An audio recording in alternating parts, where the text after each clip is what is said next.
Sa selda ang bagsak ng 20 anyos na lalaking sospek sa pang-hold up ng isang babae sa San Mateo, Rizal pasado alas 10 ng gabi noong linggo. Pawang mga residente ng barangay Silangan ng sospek at ang biktima ayon sa mga pulis. Kwento ng 35 anyos na biktima, pauwi na siya mula sa trabaho nang maganap ang insidente. Kakababa ko lang po ng jeep, galing pong work. Kasi umuulan siya. Tapos parang konti ulang, wala akong kasabay na naglalakad. Yung pala, siguro ando lang siya nakatago. So sa likod, bigla na niya akong sinakal dito. Tapos may siya dito. Nakatutok na, I speak. Yung nagsisigaw-sigaw na po ako doon ng pagkuha sa bag ko. Bilis niya rin tumakbo eh. Natangay raw ang kanyang bag na naglalaman ng ilang gadget, kabilang ang cellphone, mga ID at ATM cards. Aabot sa 60,000 pesos ang kabuang halaga ng mga nanakaw na mga gamit ayon sa biktima.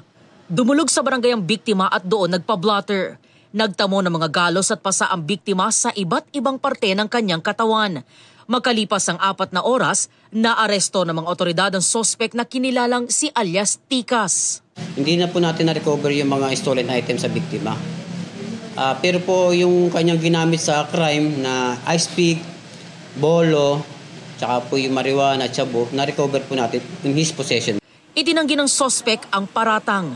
Giit niya, pauwi na raw siya noon galing trabaho kasama ang kanyang pinsan. Napadaan lang daw siya sa pinangyarihan ng insidente at napagbintangan lang. Wala po talaga akong alam sa pang-hold up na nangyari po na yun. Napagbintangan lang po.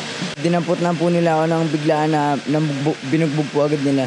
Sa records ng pulisya at barangay, dati nang nakulong ang sospek sa kasong illegal possession of bladed weapon noong Abril at nakalaya noong Mayo ngayong taon. Marami na po mga reklamo yan dito.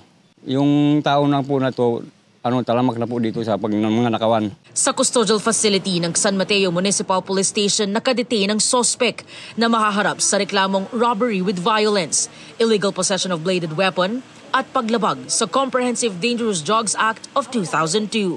Ito ang unang balita. EJ Gomez para sa GMA Integrated News.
Kapuso, para laging una ka sa mga balita, bisitahin at mag-subscribe sa GMA Integrated News sa YouTube. Sa mga kapuso abroad, samahan nyo kami sa GMA Pinoy TV at sa www.gmanews.tv.